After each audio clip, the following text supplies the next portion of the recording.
welcome to episode 473 of the podcast devoted to the classic and sometimes the not-so-classic genre cinema of yesteryear.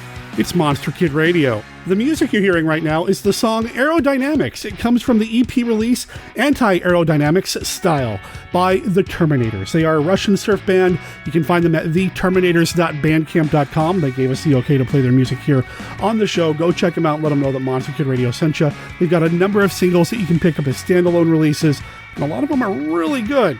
Okay, actually, they're all really good. I just happen to really like this song. And as always, you'll hear it in its entirety at the end of the show.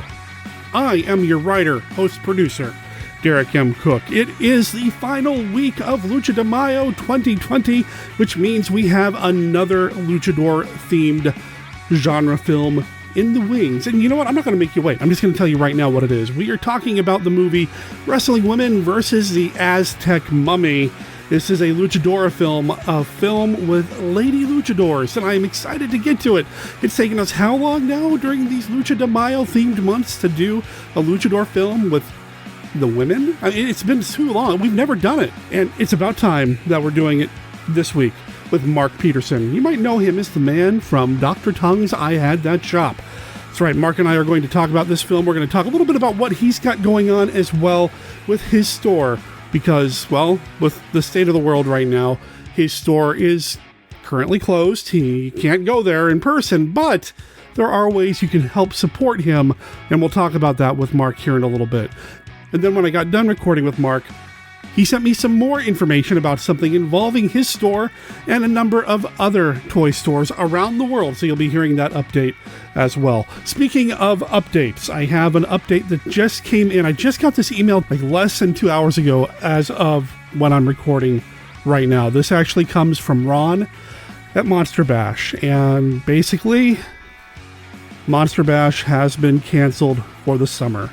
The summer 2020 Monster Bash is not going to happen because of what's going on in that part of the country and the government restrictions regarding how to operate in public, basically, with the virus going around. And it's just going to be impossible for the Monster Bash to offer the true and full Monster Bash experience that they want to offer everybody, so it has been canceled. Now, if you were planning to go to Monster Bash this summer, if you've already bought tickets, or if you were a vendor and had a table set up, get a hold of Ron. My understanding is that they are working with everybody to make sure that, well, you can come next year. As of right now, the scheduled Summer Bash 2021 will happen June 18th through the 20th at the same place, the Doubletree in North Pittsburgh. And according to the Monster Bash website, he's already got Caroline Monroe and Victoria Price lined up for next summer's bash. I'll make sure there's a link in the show notes to where you can go and read the news release on the Monster Bash website about what's going on. I'm hopeful that by then, this whole corona apocalypse will be very far off in our rearview mirror and everybody can get together and just have the bash that we want to have. It's going to be hard waiting another year, but, you know, better safe than sorry, right? You know, I got right into that little bit of news before I told you about the rest of the show. We have Kenny's look at Famous Monsters of Filmland, and I have an email from a listener. We'll be getting to all of that, well, and everything else that we do here on Monster Kid Radio, including the monthly executive producer roll call right after this.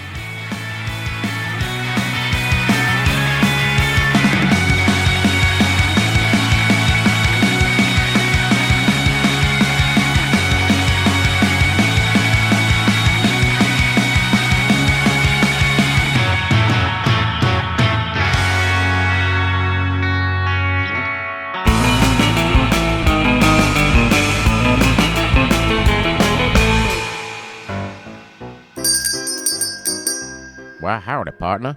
How can I help you today? I'm looking for a movie to watch, but What in tarnation was that? Never you mind, son. Now let's focus on your needs here. I'm looking for something to watch, but I want something I ain't seen yet. Ooh, watch yourself there, partner. Why, I reckon you come to the right place. You've come to the place where the East meets the West. The East meets the West? Where's that, and how's that going to help me? Ooh, that was close. You better duck. I don't understand what's going on here. It's like I'm in a place where kung fu and cowboys have combined somehow. Well, that's right, partner. You're going to find some offbeat films here, no doubt about that. Host Rigor is going to take you on a journey to discover not only the hundreds of amazing martial arts films of Hong Kong's Shaw Brothers, but also Italy's spaghetti westerns. Spaghetti westerns? Is that some kind of joke? No, sir. Western movies made in Italy from the 60s to the 80s are called spaghetti westerns, and that's a fact. You can find The East Meets the West on all the major podcasting apps, as well as havenpodcast.com. Well, thank you kindly, sir. You done settled my entertainment needs, even though it was a tad dangerous in your store. Like I said, go to your podcasting apps or go to havenpodcast.com. The East meets the West. Your new favorite ranch to hang out at.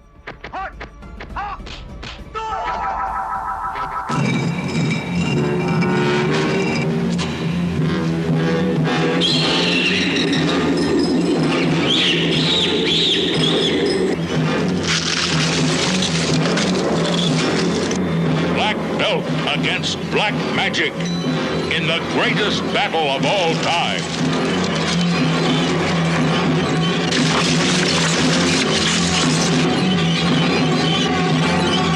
As the seven brothers and their one sister meet Dracula.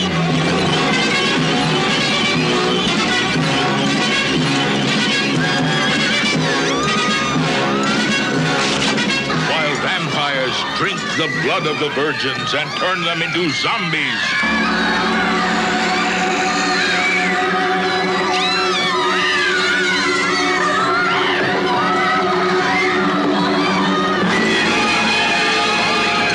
You haven't seen Kung Fu until you've seen the seven brothers and their one sister in action against Dracula.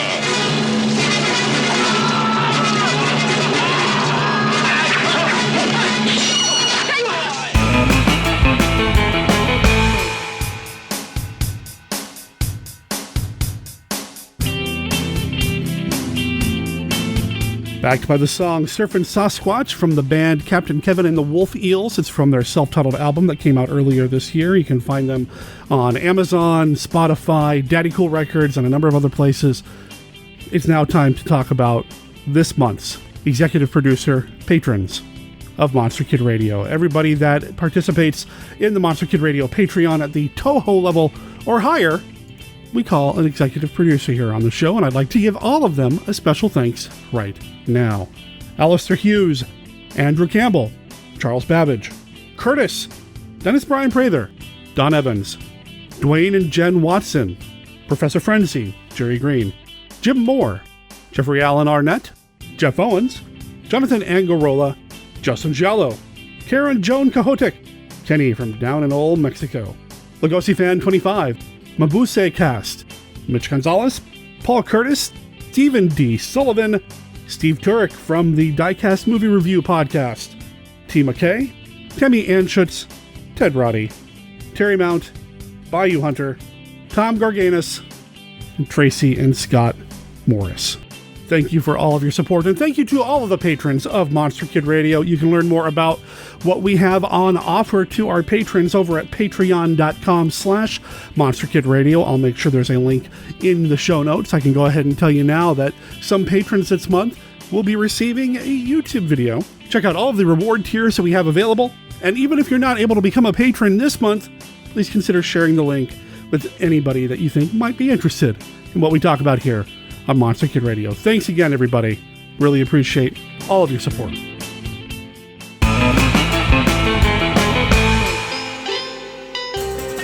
Hello, this is Rod Barnett, the host of The Bloody Pit, the podcast about eclectic film from across the decade. On The Bloody Pit, we've covered Godzilla movies, Doctor Who movies starring Peter Cushing, The Outer Limits, Fu Manchu, Doc Savage, old radio shows, my favorite movies of all time, a Lucio Fulci film or two, 1970s science fiction movies, and a long series on the films of Italian maestro Antonio Margheriti. So if you're curious to learn a little bit about some of the stranger areas of cult film and television, join me and my rotating group of co-hosts on The Bloody Pit. You might even learn something about Coffin Joe. And that's scary, people. Very scary. Vampires, werewolves, zombies. Yes, these things are real, but fortunately for those of us who can afford him, so is Mark Temple. And he's good. Real good. He's a former FBI agent turned freelancer with the knowledge and skills to eliminate your monster problems. And his rates are negotiable. Monster Hunter for Hire, the first volume of the Supernatural Solutions, the Mark Temple Case Files, is now available in both ebook and paperback. Go to tinyurl.com/monsterhuntertemple to buy your copy of Derek M. Cook's latest book. Read about Mark Temple, the experienced professional now available to rid you of your supernatural, ghoulish, and monstrous pests. That's tinyurl.com/monsterhuntertemple. And don't worry, Mark Temple is discreet.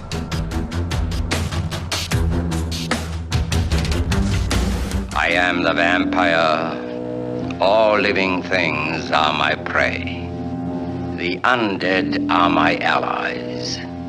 The night is my domain, and the dark, dank tomb my dwelling place. I feast on human blood. May be yours, so beware.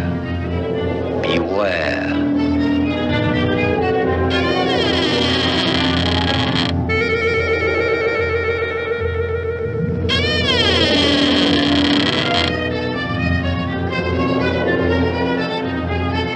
Brand new, all new, the return of Dracula. From beyond the grave comes the dreaded Dracula, spreading corruption and horror wherever his cursed shadow falls. Innocent beauty becomes the vampire's prey, as paralyzing fear turns to hypnotic fascination. You will do as I say. Yes. I bring you death, a living death. One drop of your blood and you're bound to me. Jenny Blake's soul must be freed, Doctor. And all of the souls of her victims, if any. But how? With a pointed stake right through the heart.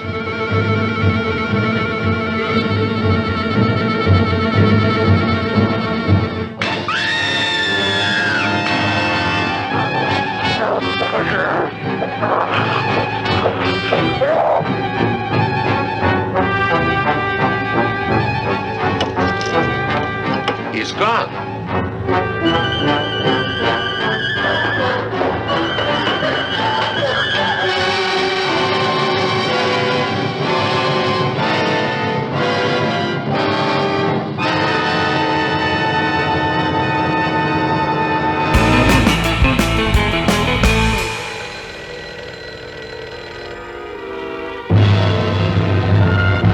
What number is it?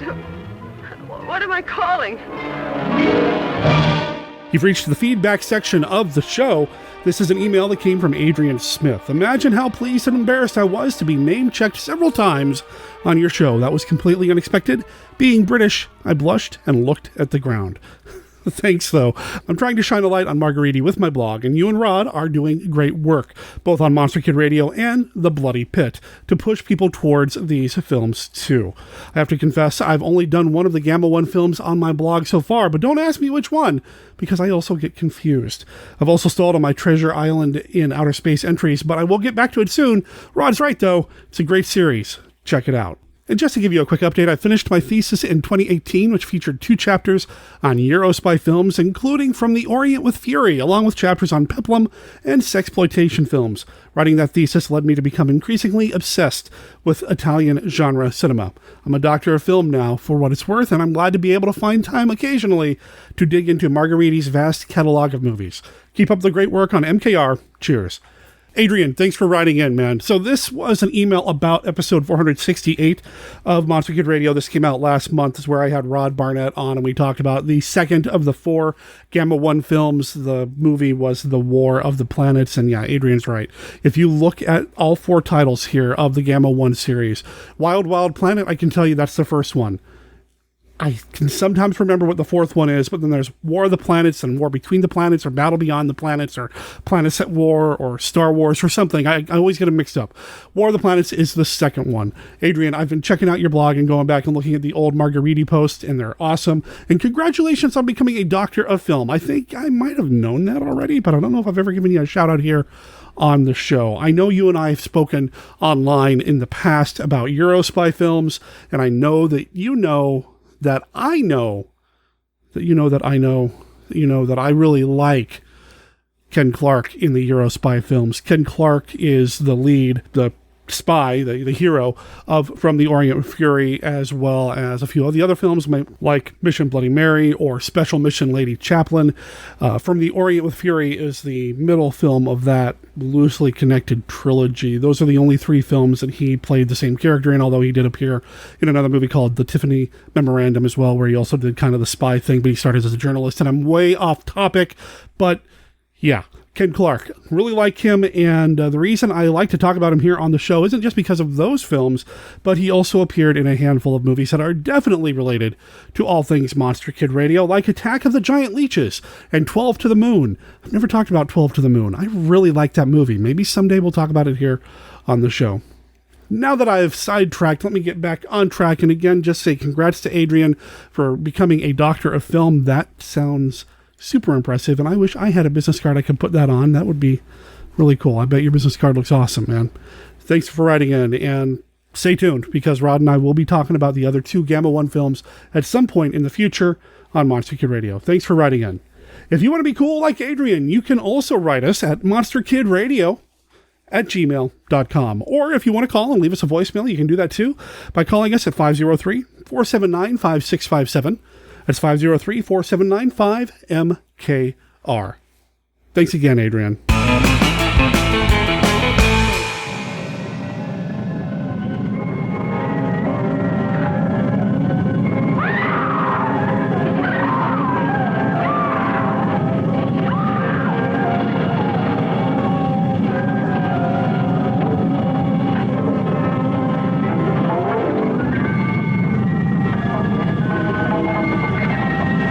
Once a normal, voluptuously beautiful woman, she drove into a nightmare of horror and saw descending from the sky a titanic monster whose fearsome touch became a frightful curse.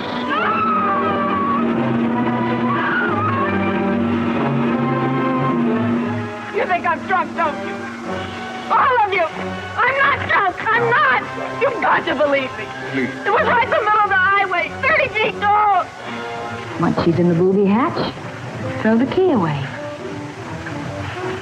That'll put you in the driver's seat. You'd make a wild driver, Harry. With $50 million. What she saw was beyond belief until others, too, faced its hideous, uncontrollable menace.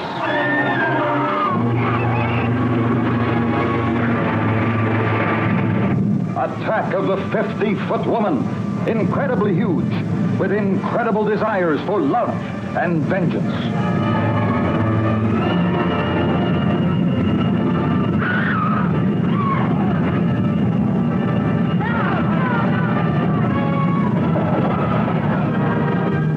Creature with the Atom Brain, a motion picture shot full of thrills based on scientific facts described in leading national magazines. You'll be hypnotized. You'll be terrorized. You'll be paralyzed. See a dead man come from beyond the grave. See Columbia Pictures' startling Creature with the Atom Brain. On stage, in person. That crazy mixed-up Dr. Evil and his terrors of the unknown. Monsters grab girls right out of the audience. Snakes roam the theater. Anything can happen, and it usually does. If you're a sissy, stay at home. We can't advertise what happens when the lights go out, but wow! You'll have nightmares for a week. A real dead body is given away to some lucky person. Also in person, the Mummy and King Kong, famous Hollywood gorilla, real and alive. Plus on the screen, 2 horrific motion pictures.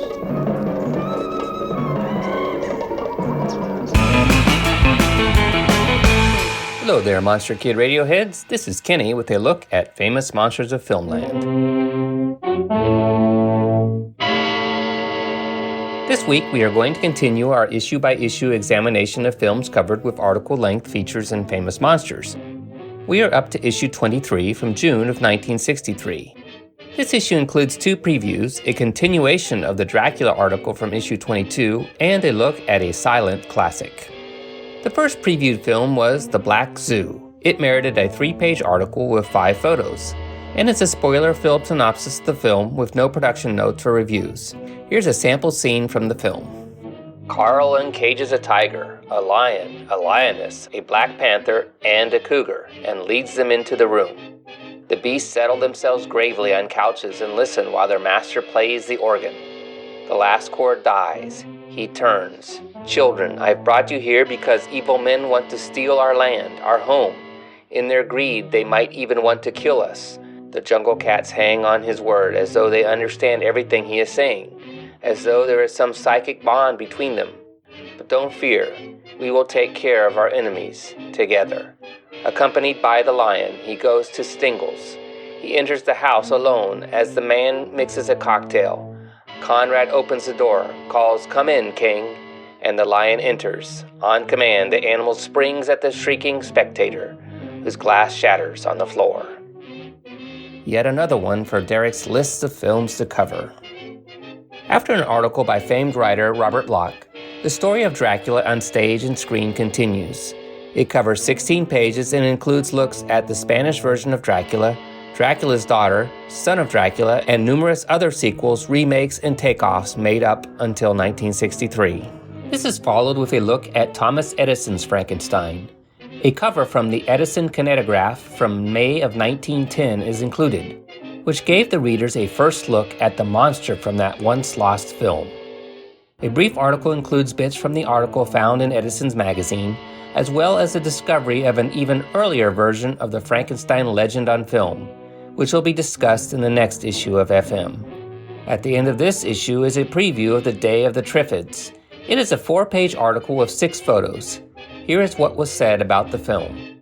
When leading London sci-fi author John Wyndham wrote his science-sational bestseller, The Day of the Triffids, little did he dream what problems he would present technicians in transferring the creepy concept to the screen. Day of the Triffids is now in its 2nd year of shooting, and the end is not yet in sight. They've tried every kind of Triffid, reports Mike Connolly of The Hollywood Reporter. Rubberized trees with humans inside, animated trees, electrically operated trees, but nothing seems to work, concludes Connolly. Sole solution now, it appears, is to use real Triffids. Judging from the stills on this forthcoming Allied artist released, we're all going to be in for a heck of a horror film when the Triffids invade our neighborhood theaters. The book was great. If the movie adaptation does justice to it, it should be first rate. Philip Jordan, an Academy Award winner who scripted the screenplay of The Time Machine, is the producer, so we're hoping the Triffids will be terrific. That is all for this week's look at Famous Monsters. We will have more next time. Till then, this is Kenny for MKR saying adios. I'm pretty sure I've admitted this on the show before, but I'm going to go ahead and admit it again. I've never seen The Day of the Triffids. I really need to. And now hearing about what they went through to make that film, you said 2 years, Kenny? Wow, that's a lot. And I need to see that movie. You know, in addition to the hundreds of other films that I have on my to-watch list. But this segment just made me bump Day of the Triffids further up on the list, so I'll get to it sooner rather than later. Kenny, thank you so much for doing this segment. I know I can speak for the rest of the Monster Kid Radio audience when I say thank you. It was awesome.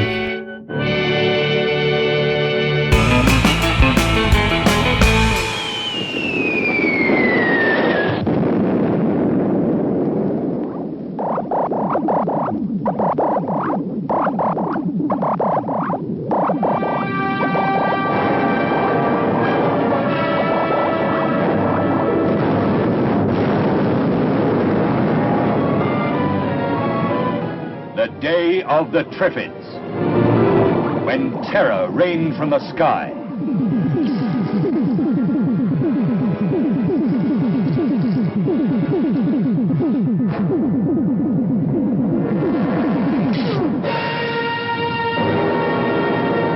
The day of the Triffids, when the Earth orbits into a nightmare. When the solid world of everyday reality disintegrates. And the whole population is driven by fear towards insanity.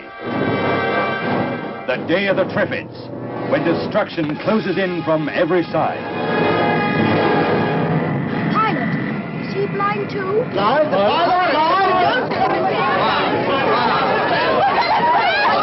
It's going to be starvation, fire, pestilence. Anyone caught in the middle of it doesn't stand a chance. I think we ought to get out of here and go on to Spain. How can you know it's any better there? I don't. Doesn't seem to have any central nervous system. Then how does it move? All plants move.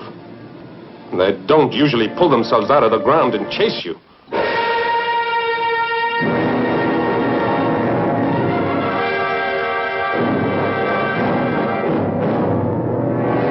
You have never been married? No. Why? Guess I've never been in one spot long enough to get caught.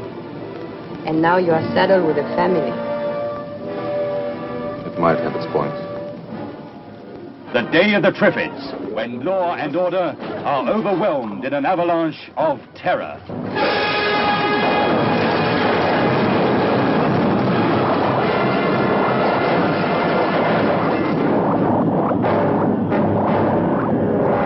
Trapped! Trapped! Trapped! They're traps in a whirlpool of shrieking fear. From the most fiendish idea ever conceived by the human brain. The Brainiac! And it has a friend. She was beautiful, desirable, and not altogether human. The curse of the crying women. Together they will trap you in a whirlpool of horror. But if you live through it, you will never forget. The Brainiac and the Curse of the Crying Women. All right. I have no idea what just happened. I'm shuffling my cards. Oh, okay. Your cards. We're doing it the other way now. Oh, we are, huh? Okay, all right. I'm on board. I'm on board. I'm joking. Hey, no, I'll do it. I'll do it. Sure. You want to do it? Well, see, the only thing is, all I have is the basic deck. I don't have any of the others. Hey, guess what card I just pulled up? What's your favorite mummy movie? Oh, no! How weird is that? Oh, wow. Yeah. God, that's a tough one, too. I have a hard time. I mean, I like the one that we are talking about this week, but I wouldn't say. Yeah. And I'm recording this, right? Of course. Yeah, we're going to use this. Of course. Listeners, we are talking with Mark Pedersen. You might know him as Dr. Tongue. And he is flipping the script. He's got his deck of Classic 5 cards. And yeah, my favorite mummy movie right now, I'll go with the Karloff one for now. But I'm sure I'll change my mind in a few. No, not the Karloff one. What's the immediate sequel after that one? What's the next one after that? Do you remember? Tom Tyler.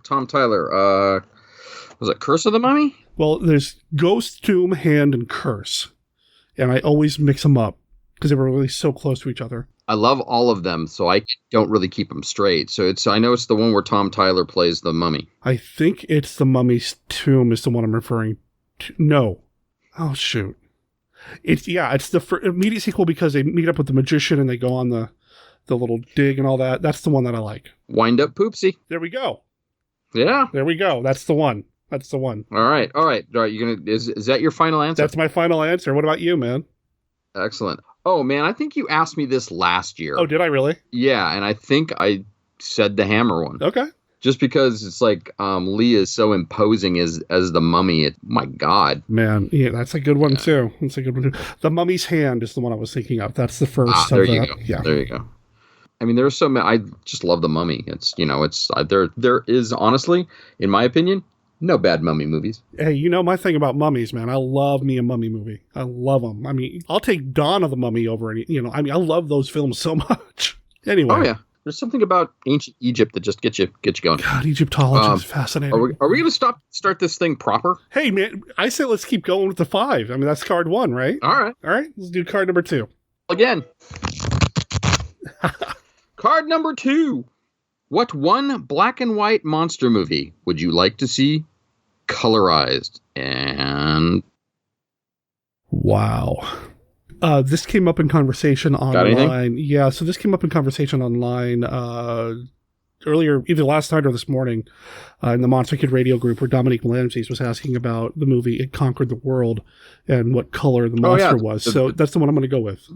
Beulah. I want to see Beulah in color. I bet all of his monsters looked awesome. Well, and the funny thing is, my response to the whole conversation was, I guess it's a question for Bob Burns. Yeah, that's right. You did say that, huh? That is Bob Burns in the photograph with Mr. Blaisdell. That's right. For me, yeah. I despise the whole colorization thing. Yeah, me too. Period. I mean, because it's like, as you know, as a filmmaker, the palette that you use for black and white shooting is completely different than for a color film. Sure. To actually just, get in there and computer color it, it does it such a disservice. And honestly, I'm going to pass. I can't think of anything. Have I told you, and I may have shared this on this show, but have I told you about my experience with Night of the Living Dead in color? Oh, no, you haven't. Years ago. This was back when I was living in Cheyenne, Wyoming. So this is pre-Montana. This is pre-film school. This was me just as a film geek, graduating high school and getting a video rental card at every video store in town. And there was a store that had a very cheap bargain basement rental of Night of the Living Dead. I can't remember the name of the label that put it out, but it was some small fly-by-night group that had colorized it on VHS. And I took it home and I watched it just because I was morbidly curious. This company, whatever it is they did, they must have just set it to go, walked away for 90 minutes and came back and said, okay, here's our new master, because they didn't adjust or account for the fact that the blood in that movie was chocolate sauce. Right. So all the blood is this delicious looking color of, decadent brown. And yeah. I'm sure it was delicious. I wish I knew the name of the label that had that, or I could find that. I've never found it since. It's this one-time experience. I would love to find it on YouTube. But... Well, now here's the funny thing. I had multiples of these movie promo buttons for that movie. Okay. It's the graveyard ghoul coming up over the tombstone, and it basically you flick it, it goes from black and white to color. Oh. It was for Night of the Living Dead colorized version. So it was like a lenticular button. Yeah, Yeah. I couldn't tell you what company it was either. It was one like a low level fly-by-night company that. Yeah. Yeah. So yeah, colorization. I'm not a fan, man. Just not a fan. All right. Question, is this number 3? This is number 3, sir. This is number 3. Amazing Colossal Man or Attack of the 50-Foot Woman? My thoughts have changed. I've recently swapped over to Attack of the 50-Foot Woman on that one. I used to be Colossal Man, but 50-Foot Woman for me right now. And I think it's because I'm on a Yvette Vickers kick. Yeah. Attack of the Giant Leeches, she was so... Can I say the word bitchy in that movie? I'm just and then I have a hard time with her in 50-Foot Woman because obviously, she knows that she's carrying on with a married man. Right. All right. Question number, what is this, 4? This is 4, yeah. Short attention span theater, ladies and gentlemen. What is your favorite Ed Wood movie? Oh, boy. I've spent a lot of time with Plan 9 from Outer Space lately. Obviously. Yeah, and I think that's going to be it for me. Sometimes it's Bride of the Monster, but right now it's Plan 9 from Outer Space. What about you? Actually, I'm going to go with a non-directorial Ed Wood movie. I believe he wrote it, and I'm sure he was around, but I want to go with Orgy of the Dead. I was thinking to myself, please say Orgy of the Dead. Please say Orgy of the Dead. I love that movie. Honestly, it's just basically a parade of strippers. You mean there's not this deep story about this writer and his girlfriend or wife or whatever, and the werewolf and the mummy having a little conversation? And chained up in a graveyard at midnight with Criswell? mean, come on, I want to be invited to that party. That sounds like a party. Yeah. Oh, it does. I used to, yeah. So I used to do an impression of one of the strippers, you know. Well, I don't know if I want to know anymore. I'm not going to say anymore. I've incriminated myself way too much on tape already. But no, you're right. Ed Wood did not direct that. He wrote it. The director was Steven Apostoloff, who's somebody I don't know much about, but there is a documentary out there called Dad Made Dirty Movies about him. That I have. I just need to sit down to watch it. So. Oh man, now hold on. I got to write that down. And I'm not kidding. I'm writing it down. All right. Honestly, it's got Ed's signature all over it. Oh yeah. So, you know, obviously with the dialogue, but you know. Yeah. All right. Question number 5. Who is your favorite horror host? Oh, that's not fair because I'm friends with a handful of them. I know, and you're gonna have to pick one. It could be your favorite this week. Look, if you got in a fight with a monkey, you can cast him out for the week and pick another one. You know. I mean, everybody likes Svengoolie. I like Svengoolie. You know, Elvira was great. What I've seen of Zachary is great. Gangrene's one of my best friends. I didn't mean to put you on the spot. You know. I know. Oh my God. God, Marlena Midnight's hella cool. There's so many. I mean, honest to God, there are so many good ones presently. And so many of them have supported Monster Kid Radio so much over the years. You know, Lord Bloodraw, Mr. Lobo. You mentioned the monkey, so the Mummy and the Monkey. Yeah. You know, Drac is back and he's awesome.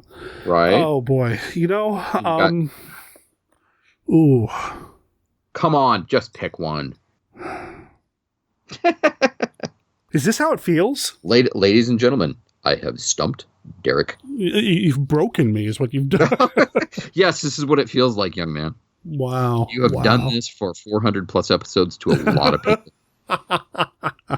I'm actually going to go close to home from when I was growing up. Sinister Cinema here in Portland, Oregon. Victor Ives.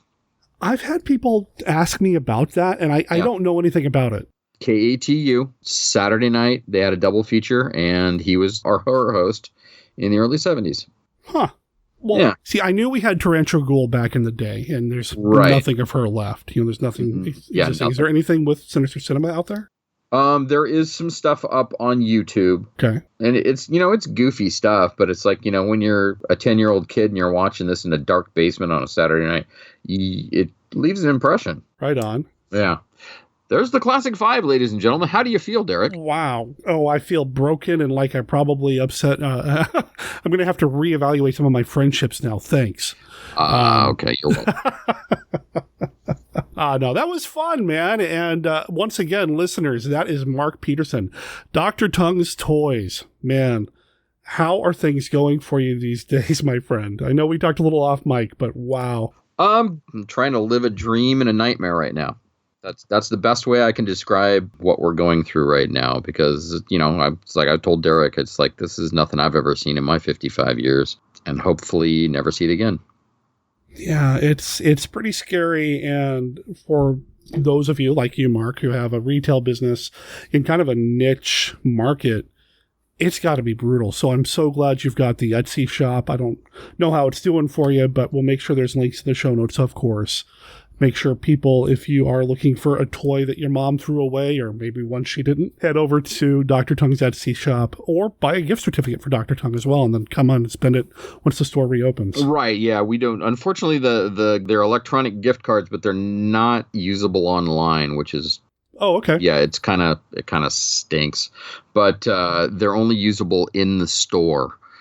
And then I'm sure we could figure out something mail order wise. You know, somebody wants something and they've bought a gift card. I'm sure I can honor it. I just got to figure out how. I'm kind of a Luddite when it comes to technology. Well, if you're going to do that, listeners, and you're not in the local area, get a hold of me and I'll pass the message on to Mark and we'll figure something out. I'll help coordinate that if possible. Yeah, we'll figure it out, bottom line is. But yeah, head over to his Etsy store. I've been drooling all over it. Man, if I was more flush right now, you've been listing so many Ultraman monsters. Man. Oh, yeah. Oh, God, I want those.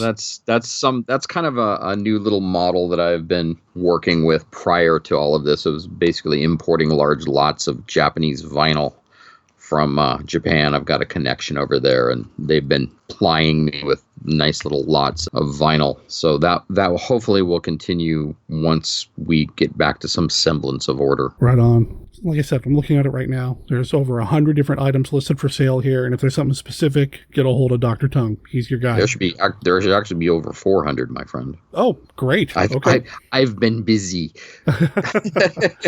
Math isn't my thing. I just saw all these numbers, and I just assumed, okay, that's 100 or so. Nope. Okay. Nope. Yeah. So there you go. No. And thank you for the plug. Of course, man. Yeah. You know, we want to support people. I've been trying to do it through this whole thing. I don't know if it's helped anybody, but, you know, you guys, what Jeff is doing at the Joy Cinema, Terry Mount's fabric masks that she makes now over at That's Terrific. I mean, anybody that I can promote and give a shout out to, especially these days. And really, is very much appreciated. Any type of help like that is very appreciated. Well, we got to protect our own, man. Take care of our own. That is true, and it's unfortunate that the restaurant industry has taken such a big hit. Oh boy, because a lot of my customers are service industry people. Oh man, so. Well, we'll get through it all with the help of a monster movie or two, right? Yes, we will. And, I mentioned masks earlier. I really need to get my hands on some of those luchador masks that luchador down in Mexico is making right now. That's awesome. I've reached out to him on Facebook, but he's never returned my messages. Probably because I didn't reach out to him in Spanish, and I'm not even going to try. But that probably is not the best idea. But I would love to get my hands on a handful of those.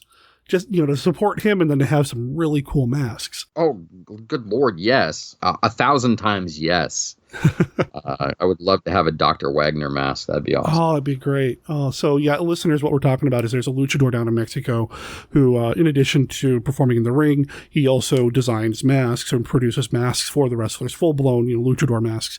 But because all the promotions have shut down right now, nobody's wrestling, nobody's making any money, he has taken the luchador mask material and is now making masks that you can wear out in public. No, they're not N95 or FDA certified or whatever, but it's better than nothing, and they're cool. Definitely. Somebody did send me the guy's WhatsApp number, so I might try to reach out to him that way and see what happens. Cool. And let me know if you hear anything. So I will. I got a friend of mine who makes masks. Actually, Rachel over at Kaiju Cast. Oh, okay. Yeah, Rachel. She makes masks. We're friends on Facebook, and I saw that she had made something, and she had some luchador fabric, and I'm like, oh, could you make me a mask of that? She's like, sure. So I'm gonna give her some trade credit at the store, and I've got a luchador mask coming soon. Oh well, you know who I'm going to be emailing when we get done with this here. I'm sure you will. Well, Rachel's a fellow creature from the Black Lagoon fanatic, so she's hook a brother up, Rachel. Yeah, she's a diehard. What are we talking about here? Is it? It's Lucha de Mayo, right? That's right. It is Lucha de Mayo, and I've been saying it right all month. Yay! And I almost said it wrong just a second ago. I had to think about it. So I shouldn't be too proud of myself for recording this on May 6th, so I have plenty of more opportunities to screw it up. But so far, I've been good. So yeah, it's Lucha de Mayo. We're talking about monster movies with luchadors and luchador movies with monsters. And, I love this subgenre. You've been hearing me talk about it on the show over the years, and even just this month so far, I've been talking about how much I love these movies. And Mark, you're an aficionado as well. Oh, yeah. Got to have you back on to talk about these amazing films. And last year, I made it a point to say we have to talk about some luchadora movies. There aren't nearly as many, but we got to give the ladies their due. And so when you came up with these particular titles, we ended up settling on the Wrestling Women versus the Aztec Mummy. I was excited and stoked to talk about it. Oh, well, one of my favorites, that whole series of Wrestling Women movies that they made. This is the best titled one. Let's just put it that way. It does have an amazing title. Unfortunately, it's probably not the best of the series. No, definitely not. But it is what it is. I still had fun watching it. I watched it this morning, in fact, to get ready for it. I'd seen it before, but I watched it this morning, and, I can't get enough of that luchador action, man. And mummies, we were talking about mummies earlier. There's a little bit of mummy in this. I love it. Yep, that is true. And the Aztec mummy, actually. So it's not the bandaged wrapped one. It's the poncho wearing type. But it still is cool, and sometimes even cooler, depending on what the movie is. Oh, yeah. The mummy in this movie is not the Aztec mummy that was in the original Mummy, quote-unquote, trilogy back in 1957. Right. Although some of the stock footage is from that film. Oh yeah. No, they were, Alfredo Salazar and Guillermo Caldera were not going to waste good money by shooting stuff again. They just rehashed that. Hey. And it worked. If it worked for Universal, if it worked for, I think Hammer did it. Why not? Oh yeah. Oh yeah. Hey, why not, man? Trauma, they all do it, so why not? Flashback movie. That's right. The director, René Cardona, who has done so many of these movies, he's probably been represented more than any other Mexican genre director here on Monster Kid Radio. But he's still somebody I know very little about. I need to learn more. And I think part of the problem is that we just don't have a lot of material that's made it from that era of Mexican cinema, that type of Mexican cinema that's made it all the way up here to the U.S. in a language that I can understand. Not a sort of responsibility to speak English, but, I don't understand Spanish, so I don't know what I'm looking at if I stumble across anything. Do you know much about the director at all? Yeah, I really don't. His name is just bandied about. He was the director for a lot of the genre films in the 50s, 60s, and 70s. He directed the Mexican version of Santa Claus. He directed a ton of these luchador movies. And apparently in 1979, he directed a movie called War of the Pastries. I don't know what it's about, but the title sounds awesome. That's the first I've heard of that one, but I gotta look that one up too. Oh, me too. Oh, yeah. War of the Pastries. I can only imagine. So... But then he did a lot of the stuff. Then you also got, you got the writer in charge, Alfredo Salazar, who's penned a lot of the films you've talked about during Lucha de Mayo.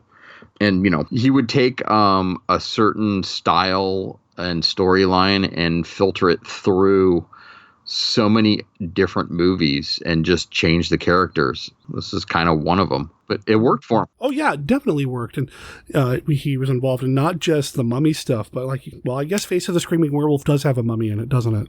So yeah, he did that too. He worked on that too. He did, he worked with Santo. He worked with all the wrestlers. And then you had the producer, Guillermo Calderon. I'm sorry, I'm stumbling on his name. He was the money behind all of this. It was his babies.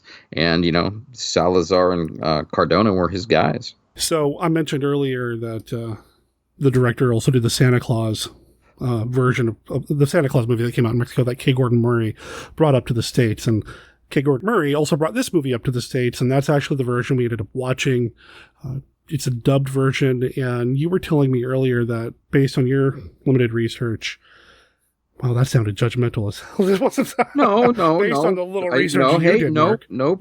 It's, it's not like I'm a scholar in this stuff. You were telling me, though, that you had read in Cotter's amazing book that there were very little changes. Typically, it was just redubbed and sent out, right? Pretty much. K. Gordon Murray, when he dubbed the films, he didn't make a lot of cuts to the film. That would cost money. And, the idea was to bring these films up, dub them, get them out on the market, and make some cash. And so the films that you see in any of the that are, dubbed by quote unquote K. Gordon Murray are as close to uncut from what was seen down in Mexico and in the Latin American countries back in the day as you could get. So, we were as kids watching this on TV, we were lucky to see these things. It's, of course, it's not saying that the TV stations didn't cut for time, but with the DVD releases that came out a few years ago that were, promptly snubbed from Something Weird Video, it's nice to see these films in uncut versions. Did you first see this on TV, or was it through the Something Weird release that you saw it? When I was a kid, I remember seeing it on TV. It was like, like Saturday afternoon, I'm like, oh, this will be interesting. I used to watch a lot of film when I was a kid. Just watch monster movies like kind of nonstop. My brother. Yeah. It's like my parents thought I was weird and teachers didn't like me. How that kind of thing. So I'm sure, I'm sure there's a lot of misfits out there that can just kind of sympathize. We can identify. Sympathize. The Something Weird release, I believe, is going out of print. There are copies available of it on Amazon, but they're going for over $60, which typically indicates that they're about to run out of stock, and for whatever reason, they jack the prices up when that happens. You know the story on those, right? No, I don't. You said something earlier about it being snubbed? Yeah, I talked to Lisa several years ago when these were Lisa Petrucci, who's the owner of Something Weird Video. I believe Mike was still alive then also. They're Image titles, right? Image was going to... Okay. And I think Something Weird... I'm trying to keep this straight. Image was going to put out what was called the K. Gordon Murray series. Okay. And they had planned to put out a series of DVDs. And my understanding was they thought they had the licensing secured through K. Gordon Murray because it was dubbed and stuff. And I want to say that I don't know what entity in Mexico basically stepped in and said, you don't have the right to do that. And they put an injunction on them. Okay. So for a while, they were held up, whether there was any type of agreement reached later. Like, you can sell them until you sell out of stock or whatever. But, I think we're way past that now. When I look at the listing for it on Amazon, it's listed as the Something Weird release. But if you dig into the product details, it says the studio is Image Entertainment. So I wonder if they had to turn over their stock to Image. Image is just trying to dump it and get rid of it. I know that the world of rights, especially when it comes to these obscure films or international films, gets really weird. No pun intended. It's really weird, really murky. I know Something Weird. Not to talk out of school or whatever, but I used to do some work with a studio up here in Portland, in Oregon, that had the rights to some films that Something Weird wanted to put out. And yeah, it was just kind of a mess. So I totally understand the rights thing. So if you get your hands on a copy of this DVD, you're lucky, I guess. Yeah, I used to write video reviews for a magazine called Too Much Coffee Man. Really? You used to work for that, huh? That's awesome. Work is a relative term. Let's put it this way. I wrote reviews for free DVDs. Hey. Let's say that. That's exactly what it was. I wrote reviews for free DVDs, and I got a lot. But I got screener copies from Image, and I was on their list. Oh, okay. I got the 2 that were released. I believe it was this disc, which is Dr. Doom and Wrestling Women versus the Aztec Mummy. And then the other one is Night of the Bloody Apes, and I can't remember the back width on that one. Off the top of my head, I don't remember either, but I know I've got that one. I got those 2, and there was a third one that is a little harder to find in the series, and I never got a copy of that. And honestly, the title is escaping me right now, but there you go. Okay. There's the story, and I'm sticking to it. So if you can get your hands on the DVD, awesome. But yeah, it's the K. Gordon Murray cut or dub is what we ended up watching. And you said you saw this originally on TV. See, I didn't see it until I got my hands on the DVD, and I think it was something that I had rented through Netflix back when I had a DVD rental option with them. Might have even been before they even did streaming or made streaming easier to do. So I had it on DVD here for a little while and watched it that way. Now, over the years, I've later acquired a copy of it on DVD for my permanent collection because I loved it so much. But that's how I first saw it. It was years ago on DVD. And it's really kind of stuck with me. I'm surprised it's taken us this long doing Lucha de Mayo to actually get to these movies. And I know that women involved in the luchadora wrestling business, it's still a men-dominated thing, and even more so back then. So to find luchadoras at all to build stories around had to have been difficult. They weren't taken seriously. They were seen as like the, this is not the proper terminology, but the midget wrestlers.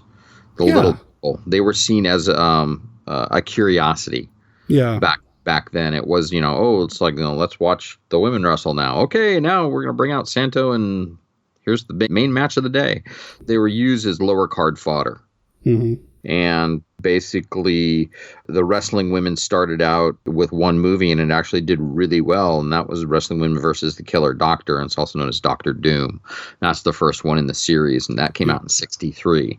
And that actually did so well that they immediately went back into production with another Wrestling Woman movie, and that's the one we're talking about today, which is Wrestling Women versus the Aztec Mummy. And it's kind of sort of a sequel, but you don't have to watch Doctor of Doom to know what's happening in this film. You do see more relationship stuff happening, like coming together in Doctor of Doom, but really, you don't need all that for this film. Oh, no, they're definitely standalones, but they're, they are the same actresses that played the Wrestling Women themselves, which, by the way, were not wrestlers. Exactly. They were actresses. Yeah, that's the thing, too, is like, then I was kind of getting at that point as well with the luchadors. They couldn't even find women to do it. They had to cast actresses to play the roles and then bring in stunt people for some of the more physical stuff. And to be honest with you, some of the women that wrestled back then were on the heavier side. Yeah. The women that were actually wrestling were big, muscular women. They weren't the hot actresses that they wanted to put in front of the camera. So they got a couple of actresses and put them in front of the camera. And honestly, when you're watching the film, it is so obvious that there are duplicates in the ring. Like for the close-ups, of course, you're seeing Lorena Velasquez and Elizabeth Campbell. The close-ups, that was them, obviously, but like the long shots, the wigs are so bad. Oh, it's awful. It is so bad. It's so bad. It's like, oh, that's good enough. Let's just roll with it. But Lorena Velasquez is awesome at the beginning of the month when Frank Schildiner was on for the first week of Lucha de Mayo. And yeah, she's gorgeous. And she's charismatic and captivating. Oh, yes. She's playing a hero here, whereas she's typically plays a villain, I feel like. But here she's the hero, along with her partner, Elizabeth Campbell. And in this film, what's her name? Loretta? Is that right? Loretta Venus. Okay. And then Elizabeth Campbell was Golden Ruby. And they're a tag team, and they've got some romantic interests who are also from the previous film. Right. And you meet them. They're same performers as well, same actors, but they have very little to do in this movie as opposed to the last one. Pretty much. For the most part, too, the wrestling women don't have a lot to do either. It's kind of like they're all standing around waiting for the archaeologist to make his discovery, and then they can all go look for the mummy. So yeah, it's the weird thing that I found about the film itself is it's essentially a dusk to dawn analogy. There's two films. There's the crime drama in the first part, and then there's the mummy film in the last part. Yeah, pretty much. The film starts out showing the deaths of a couple archaeologists that wouldn't talk. The whole premise of the film is there's a codex, which is instructions on how to find the mummy's Aztec treasure. And the evil prince Fujiyata, also known as the Black Dragon, which is, once again, it's like, like another left turn. It's a Hispanic man playing an Asian Japanese person. This movie is just, it's like a giant tossed salad of weirdness. It really is. But so you have to kind of get past, the suspension of disbelief where you're watching a Hispanic man dressed up in Japanese robes, and he's got two, the karate sisters, his sisters, which are essentially Hispanic women dressed up with Asian style wigs and wearing white karate gis. Why not? It worked. Yeah. So the whole idea is basically the Black Dragon needs to find where the mummy's treasure is. And so he's not necessarily kidnapping these archaeologists and torturing them. He's basically like, oh, you don't know where it is? And he kills them. Yeah. It's not a lot of patience there. So much of the story of this film is told from the perspective of him watching a hidden camera. That, yes. I mean, come on. Well, once again, it's what we talked about a couple of years ago with Santo versus Dracula, the roaming camera that's basically, it's like, what? Well, you got a single camera that's hidden on a shelf, and it's like, but, it moves and acts like a movie camera. Yeah, it's this random roving camera that's kind of going all over the place. I don't know. I can't explain it. It's happened before. I'm sure it happens in other movies too. But yeah, so much of the story is told with the villain sitting in his office. It's not even like a creepy lair. It feels like it's the office of some store somewhere. And he's just watching this TV, watching this hidden camera footage going on. It's unfortunate, but I guess it's what they had to do to tell the quote unquote story. The story, of course, yeah, but it's like, and the best part when you finally actually see the entrance to the quote unquote office, it's basically a shelf full of paint. Yeah. In a garage. Okay, well, it's secret layer, but hey, it works. Yeah. So they have the last archaeologist, who is a friend, of course, of the wrestling women. Mm-hmm. He's in hiding, and he's giving clues to where the three codexes are hidden around the city. And that I mean, like, there's where your crime drama kind of comes in. He's sending clues. You got to go to this and go down here, and it's there. So the Black Dragon is essentially trying to find these and beat the wrestling women and the detective to where the codexes are. And apparently he's pretty good at it because he got 2 out of the 3. Yeah, he makes a little progress. Yeah.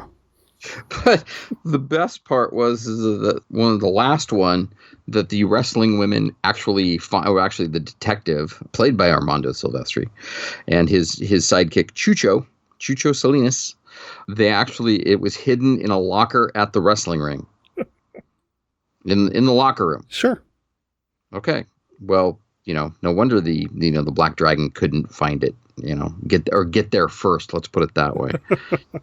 So the wrestling women, they finally find the third one, and the Black Dragon shows up, and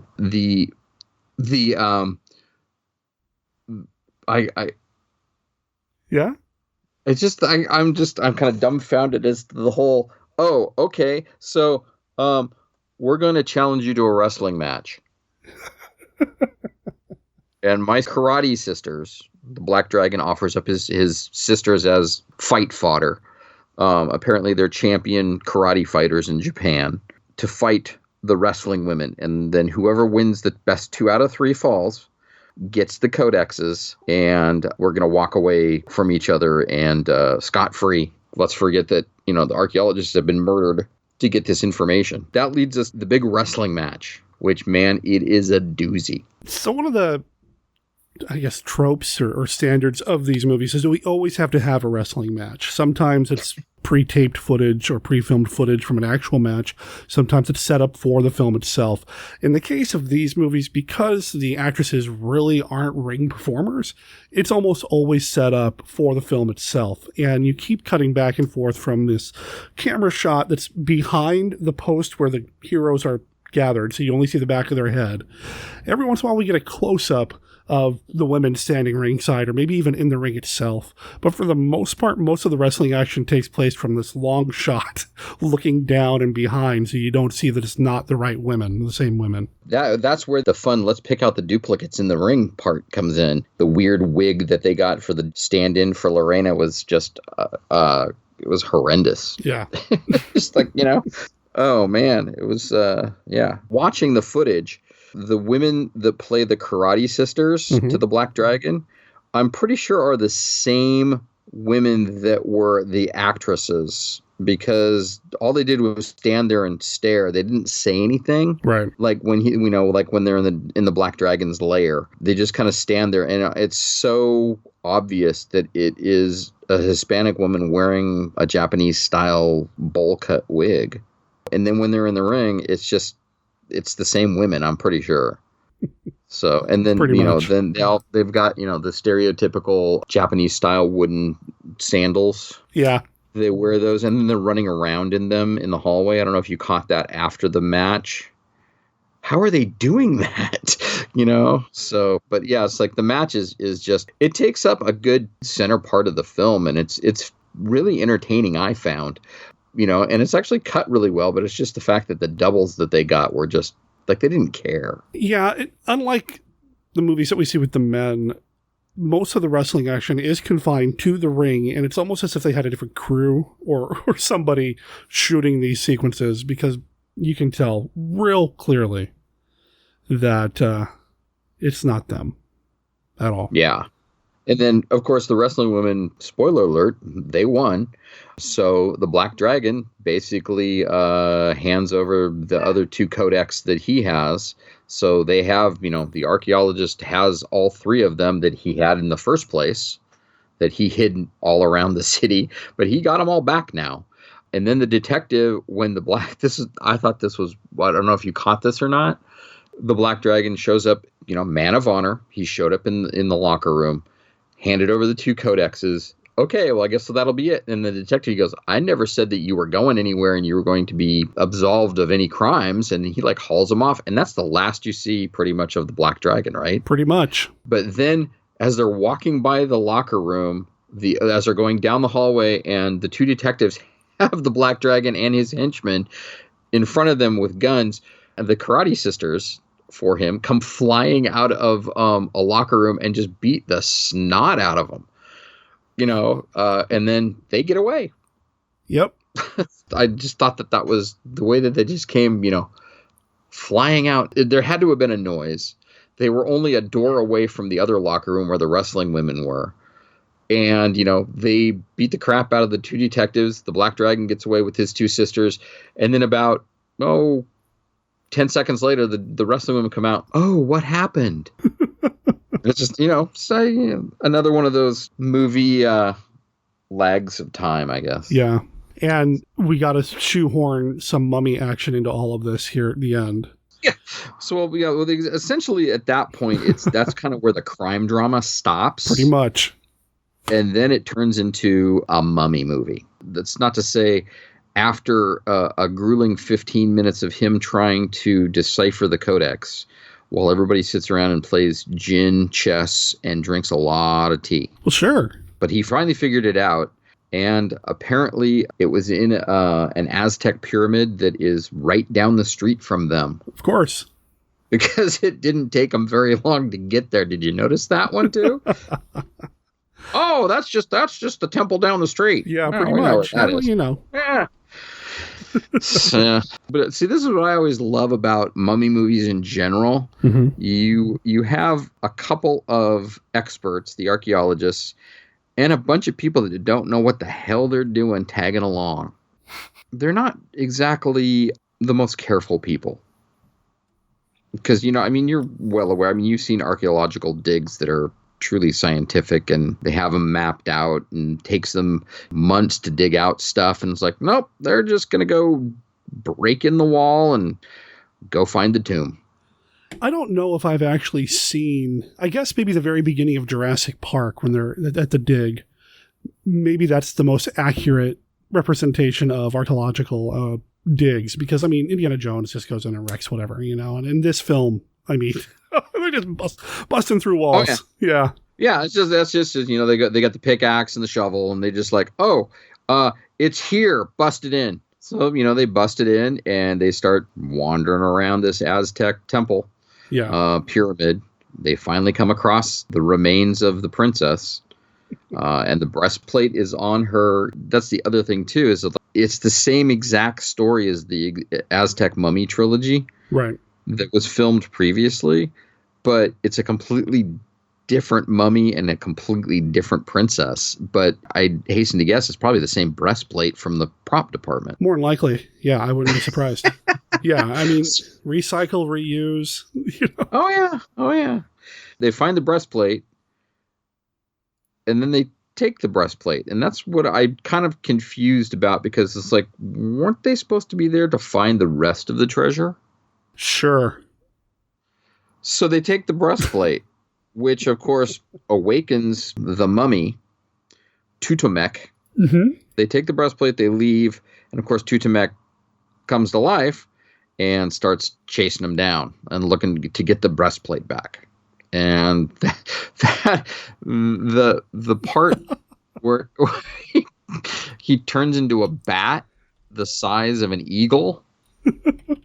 And the dialogue is, he's turned into a bat. Or no, do they say he's a vampire?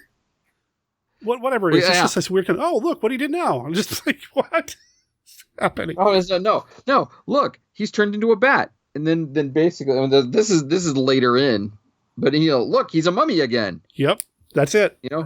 That's the only explanation you get. So, the wrestling women, the detective, and the archaeologist all head back to the archaeologist's house so he can decipher apparently the breastplate, try to figure out where the rest of the treasure is, which I pretty much would guess would be in the tomb with the rest of the stuff. More than likely, you think that's kind of how it works, right? But how are you going to pad the movie out? Oh, we found it. Yep, yeah, pretty much. The mummy turns into like this huge, gigantic bat in like the best, B-movie giant bat that you can imagine. And then ends up outside of the archaeologist's house, and the Black Dragon has his gang. This was my favorite part of the movie here. where the Black Dragon's gang was going to break in and steal the breastplate from the archaeologist because he's got the camera that showed that they have it. Sure. So they show up and they arrive at the exact same time that the mummy shows up. And the mummy decimates all of the gangsters. And they try to shoot him. They do shoot him. They do lot, shoot him. But does over nothing. And over again, yes. Yeah, the mummy is not stopped by bullets. No. The mummy then, takes off. He doesn't go in to get the breastplate. He turns into a bat and leaves again. Yeah. This was literally my favorite part.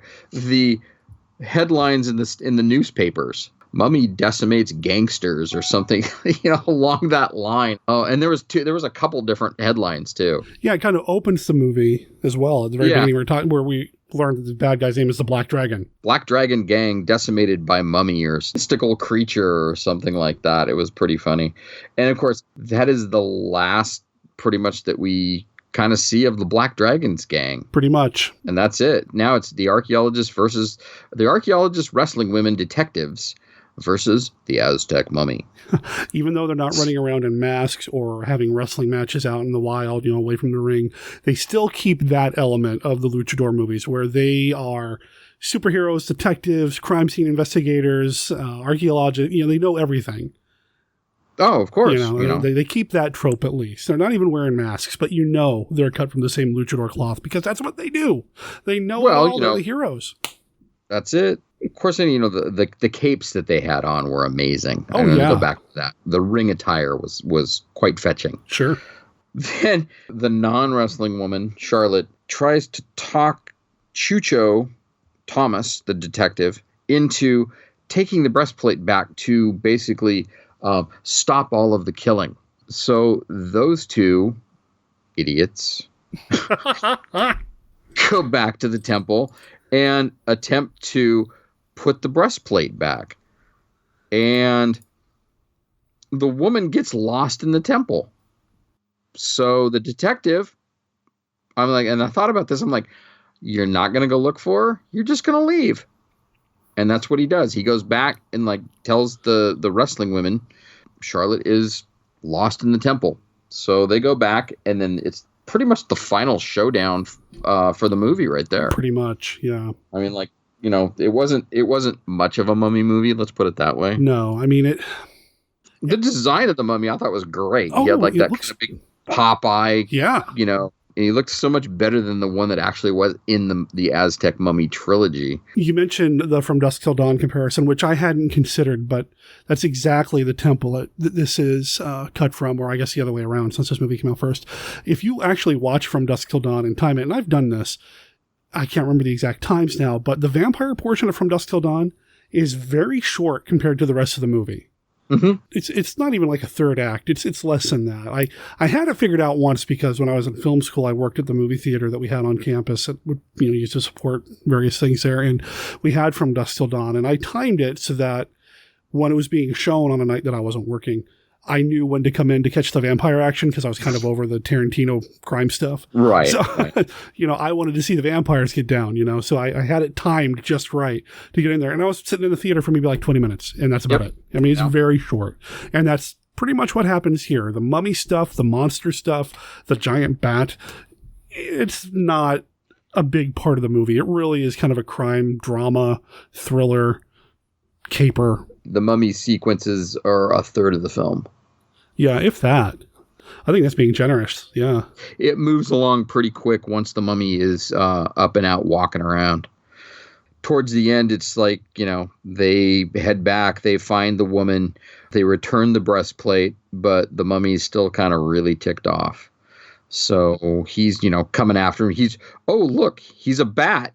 That's the scene where he goes, oh, look, he's a mummy again.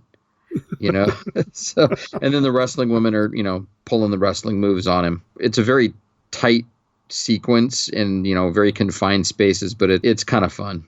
And that's pretty much the film. Like you said, the mummy looks great. Yeah. I would have loved to have seen that mummy in color. So how about this? Let's colorize this movie so I can see what that mummy looked like. Okay, I'll give you that one. In the end, I'm glad we did this one. Doctor of Doom is a little bit more exciting for me, but it's still fun to see a mummy movie. I mean, I'm totally about the mummies, whether they're Egyptian, Aztec, or whatever. I just love me a good mummy movie. And this has got a little bit of cool mummy action in it. I mean, turning into a giant bat, okay. Right. So that was kind of cool. Of course, he is a mystic being, so he is capable of transmortification. So it was pretty cool. I think I used that word correctly, did I? I yes. Yeah. I don't know. Yeah, I got a word of the day calendar, and that was on there a couple of days ago, and it's like, make sure I'm using it correctly. So there you go. Yeah, I'm always going to go back to my favorite of the Aztec mummies is the Robot versus the Aztec Mummy. That is like my hands down all time favorite. That one's great too. It's so good. I mean, it's talk about so over the top. It's good stuff, and if you can get your hands on it, I recommend getting your hands on both this one and Doctor of Doom, just because you get to see Lorena Vasquez, hanging out in a wrestling outfit, doing her thing. She is a beautiful woman. Yes. She is also very charismatic and talented. I mean, she really did love the genre. Yeah, that's the vibe I get too. Yeah. I mean, she made enough of these films. I want to say like almost half of her catalog is some sort of genre film. Yeah. This is the 4th year I've been on Lucha de Mayo. And I think I've mentioned this every year except for this year. And we're almost done, and I have to make mention of it. Okay. She was Beta in Ship of Monsters. Ship of Monsters is an amazing movie. Someday we'll cover that proper here on the show. Oh, Lord. I will get my popcorn and be happily listening. That movie is a trip. Talk about a mishmash of movies, though. I mean, musical, monster, whatever. It's really fun. Well, I think we broke down the movie pretty much, and we talked about some of the things that we enjoyed and probably didn't like. Is there anything else we want to say about the movie before we wrap up, Mark? No. Okay.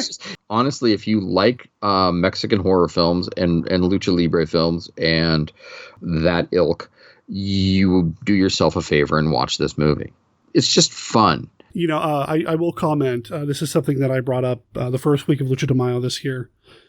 That sometimes the music in the luchador movies are really kind of wonky, kind of over the top, kind of broken ice cream truck style. That doesn't happen in this movie. So no, it doesn't. It's not, which is fine. I mean, I don't mind a good spooky score anyway, and that's kind of what they were going for here. You're right. It's definitely like whatever music they have laying around. Apparently, they used in the films, but they did a good job of scoring this. That they did. All right. Well, I love having you on for Lucha de Mayo, and we should probably have you on for some other non-luchador stuff at some point, just so that I can talk to you more than once a year on the show. I know I come by the store every once in a while, but right now, this is our only way to communicate, man, since the store is closed. So again, listeners, check out Dr. Tongue's Etsy shop. Make sure there's a link in the show notes for that. Like how I did that? A little segue there, kind of, sort of, maybe? Nice. You're a professional. Sure. A professional what? I don't know. You haven't figured that part out yet. Yeah, well. Before everything happened with the corona apocalypse and the lockdown, the quarantines, and everything else going on in the world, Mark and I had been talking about him bringing back the Dr. Tongue's segment here on Monster Kid Radio. A little bit more loosey-goosey, the format be a little bit different, but we were planning to have it come back, but then everything happened. And he's really got to focus most of his time on keeping his business afloat, and totally understandable. I totally get it. I will make sure there's a link in the show notes to his website. It's just drtonguetoys.com, and that's Dr. as DR, not totally spelled out. Or just look him up on Etsy, which is where he does most of his mail order business. That's etsy.com/shop/Dr. Tongue's Toys. Or just go to Etsy and type up Dr. Tongue and it'll come up. Or maybe even look at Mark Pedersen. It might come up that way too. Either way, support him if you can. Check out what he's got. And as always, even if you aren't able to pick up anything or nothing's really catching your eye, maybe somebody you know would be interested. So please consider sharing the link and letting folks know about Dr. Tongue's I Had That Shop. Mark, thank you for being part of Lucha de Mayo this year. And thanks to everybody for being part of Lucha de Mayo this year. Kenny, Frank, Jonathan, couldn't have done it without you guys. It's been a lot of fun. Stay tuned because, well, I've already started planning Lucha de Mayo 2021.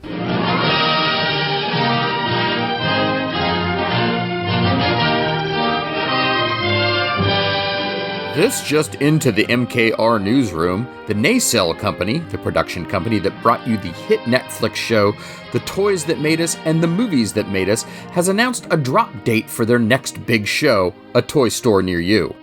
It can be seen starting Friday, May 29th on Amazon Prime, and for those of you that are not privy to the Amazon experience, it can be viewed for free on YouTube. Please subscribe to the Nacelle Company's YouTube channel so you do not miss an episode. The series will focus on small boutique pop culture and vintage toy stores, dealing with the fallout of the COVID-19 pandemic and the ways these resilient and sometimes wacky owners overcome adversity, surviving in these trying times. The premiere episode, number 101, will focus on our good friend Billy Galaxy's Toys and Collectibles, based right here in Portland, Oregon.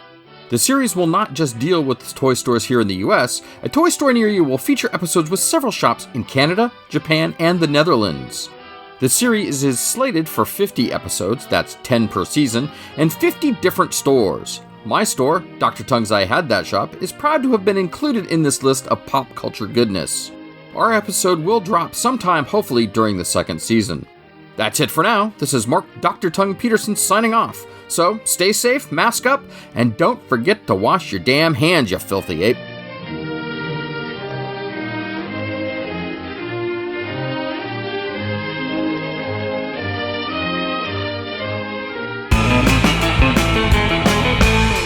Planet 13. Come in to mortuary of 18 living nightmares. Where Carlo Groom of Hollywood presents horror. For the first time on stage, the fourth dimension. Can it be true that any volunteer will be decapitated with a meat cleaver? See it, hear it, and actually feel it.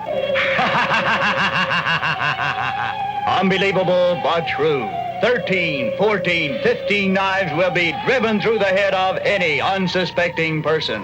If there is anyone left, after the crawling thing from Planet 13 creeps over the audience seeking fresh human blood. Look out for the monsters, skeletons, and other creatures flying above you, running after you to rip your flesh apart. Carlo Kroon, the master of horror, has more delicate acts. Lady Godiva on a white horse, drifting in midair. For those who will embarrass easily, blindfolds will be furnished free with peeking hold. In case you pass out during this triple horror science mystery show, that's tough. Pleasant nightmares, friends.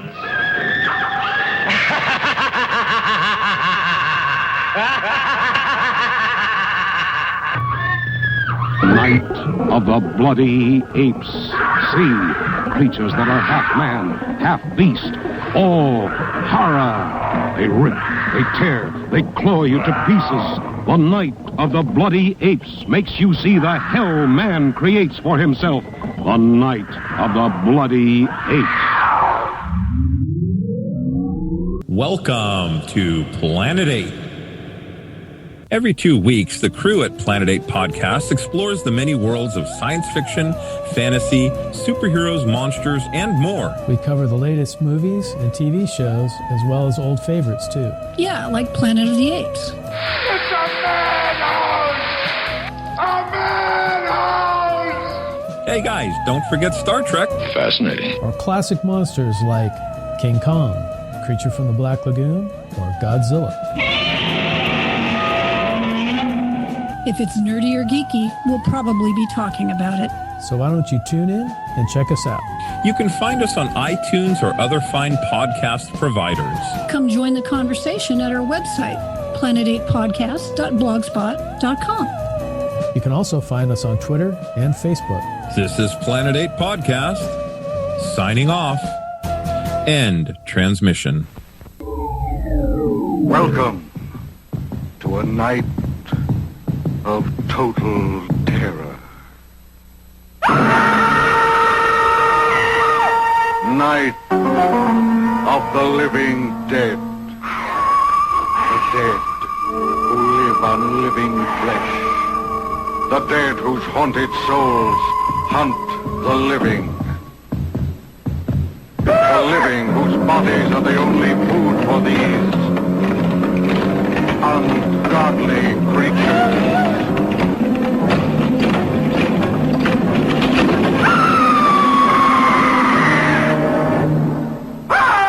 Night of the living dead. More shattering than your strangest nightmare. This weekend is another Social Distance Saturday screening. This time around, it is Night of Social Distance Saturday. And I'm really excited because we are going to go ahead and pull out the granddaddy of them all when it comes to important public domain genre films. We're talking about the original 1968 film, Night of the Living Dead. No, it's not the first zombie movie, but it's one of the most important ones. And we're going to be showing that, as well as movies like The Blood Beast Terror, a short film called Waiting for Gorgo, an episode of One Step Beyond, and a whole bunch of other fun stuff. I'm looking forward to this weekend. As always, go to twitch.tv/MonsterKidRadio and subscribe and follow. And on Saturday, starting at 11 a.m. Pacific, the pre-show starts, and then at noon Pacific, the movies themselves will kick off. Stay tuned, because tomorrow, Friday, I'll be posting the actual schedule, and then, like I said, on Saturday, come on over, join us for one movie or all of them, and take part in the chat. There is an active chat going on the entire time. There's no talking during the movies, but, I mean, you can chat it up with your fellow Monster Kids in the chat box while we watch these films. I'm looking forward to it. At least 10 hours of monster movies, and even a couple of rounds of the Classic 5 will happen. The Classic 5! And I look forward to seeing you virtually. I mean, I'm not actually looking at you, that would be weird, but virtually seeing you on Saturday.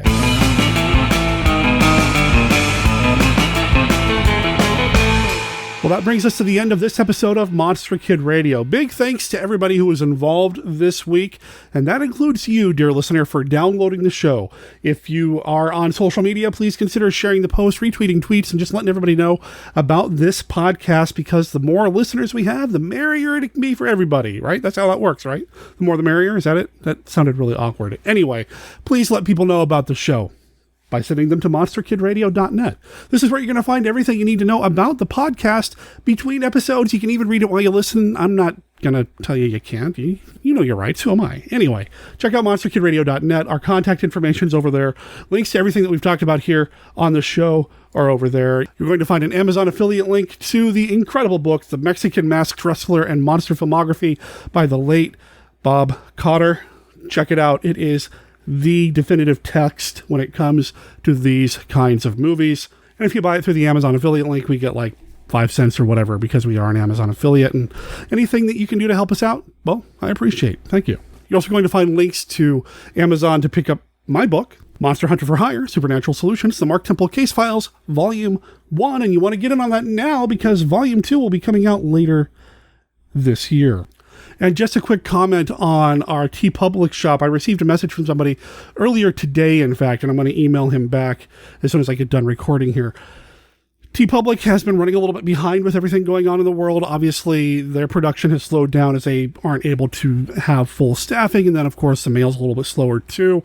And they keep running out of masks. We did have some masks that you can pick up through the TeePublic shop, because they are a third party that's all kind of, well, for lack of a better term, print on demand. We don't actually produce anything here. It's all manufactured and sent through TeePublic.